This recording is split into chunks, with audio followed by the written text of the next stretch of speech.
this woman's friends.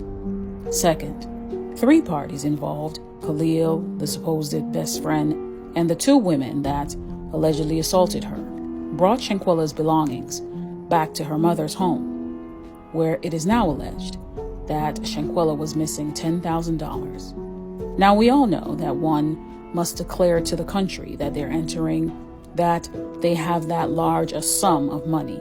So if it goes missing, which is being reported now, it will be easily traceable, which is why this new information has come to light. Last, her father was interviewed, and he had this to say.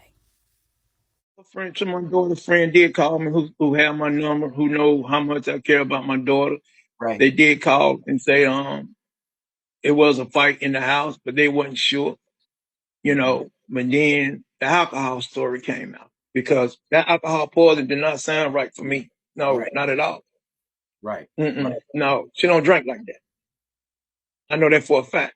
I know at this point, it just seems like new developments keep coming up in the Shanquella Robinson case, but in reality, that's actually how things are going. And in the most recently straightened out wrinkle of the case, investigators have just realized that Robinson might have been robbed around the time she was killed. But the jaw-dropping part of this whole story is who might be responsible for robbing her, and how it even happened in the first place. Believe me when I tell you, your mind will be blown away. So, if you're interested in knowing more about this suspicious new wrinkle in the case, then stick around till the end of the video. Friends of Shanquella Robinson, mostly known by the public as the Cabo 6, are now in the headlines once again. But this time, they appear to be in the spotlight for slightly different reasons than what we've been seeing. In general, the narrative with the Cabo 6 has majorly been on how people should give them a break because they just lost a friend. But the reality that's been repeatedly presented to us by the investigation has proven time and time again that they might have been involved in her ultimate demise. And what has brought them into the case this time is the fact that Shanquella Robinson seems to have been robbed after she was killed. According to reports from the case, the family has revealed that Robinson was missing a whopping $10,000. The revelation became clear shortly after 2 of Robinson's friends brought her belongings back to her family. However, upon scrutiny of the returned items, it was discovered that Robinson had declared having a large sum of money at the airport when they first arrived.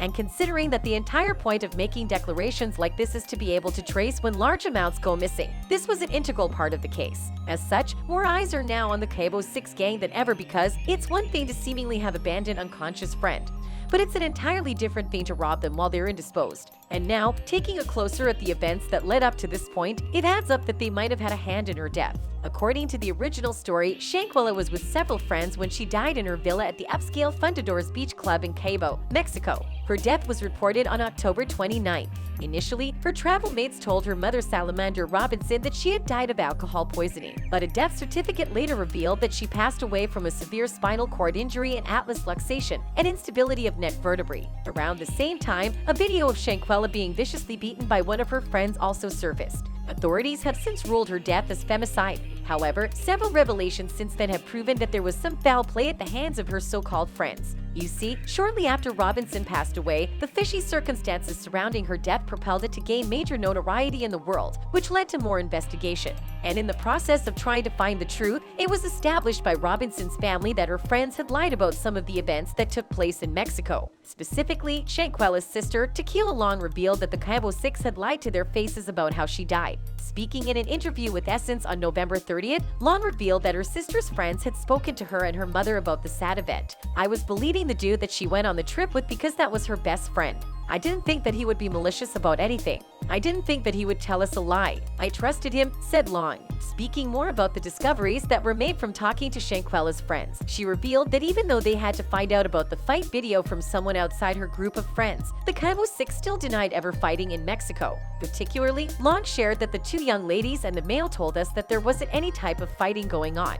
We asked him about the fight because we were hearing from other people that they were out there fighting her. They had jumped on her out there. So they all was giving us a story, a lie, until the video surfaced. However, this video in question came out in November amid all of the confusion surrounding her death. In the video, the world saw footage of a naked Shanquella being repeatedly punched by one of the women she considered a friend. Commenting on that disturbing discovery, Long stated that the video of her sister's attack was horrible and that she only wished she could unsee it. In her words, "They had to wake her up out of her sleep because she sleeps naked. She was naked standing there, and here she is fighting this girl. That image of her didn't sit well with me. Right now, the whole case has climbed to a different level as larger investigations are now underway. To be more specific, last month, FBI officials launched an investigation into Shanquella's death, but they haven't shared many details about the current status of the case due to the ongoing probe. Authorities from the State Attorney General's Office of Baja California issued an arrest warrant for an unnamed woman who was likely responsible for the hair care entrepreneur's death. Social media users closely linked to Shanquella's friend group have alleged that the suspect seen in her startling attack video is a woman named Dejani Jackson,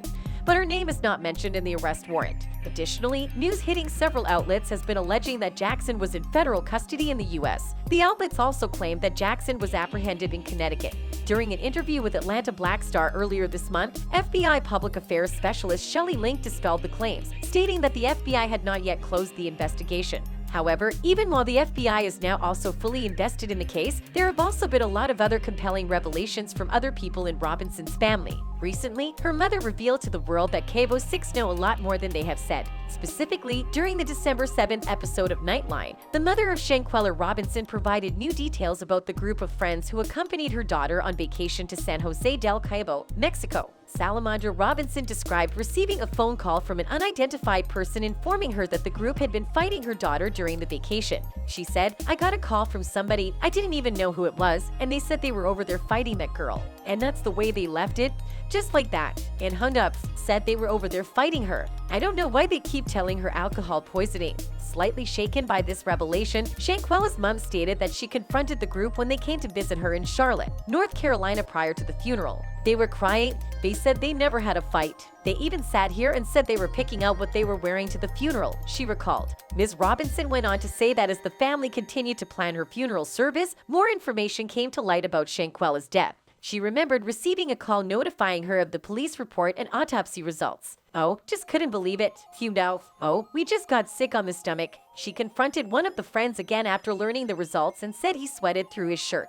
He was sweating so bad, it's like it was eating him up. And just like with her mom, Shanquella's father, Bernard Robinson, said he was disturbed to learn her friends did nothing and even encouraged her beating. "I could just feel her suffering," he said it, the last breath she took out of her body. In addition to that, Bernard also revealed to TMZ that he believes the incident was a plot concocted by her friends. He shared his suspicions regarding the circumstances surrounding Shanquella's death, stating that it was a planned attack where the so-called friends came into her room while his daughter was asleep in her room to beat her up.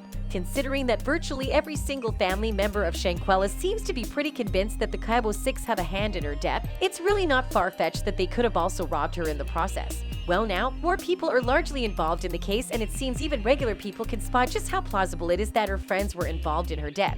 One user wrote, "Shanquella Robinson's friends had the opportunity and were advised to take her to a clinic to receive treatment when she was unconscious. They refused further treatment and she died a few hours later. Every last one of them are going to rot in hell." Currently, no one is sure of exactly what part her friends played in her demise, but from the looks of things, that information will come out pretty soon.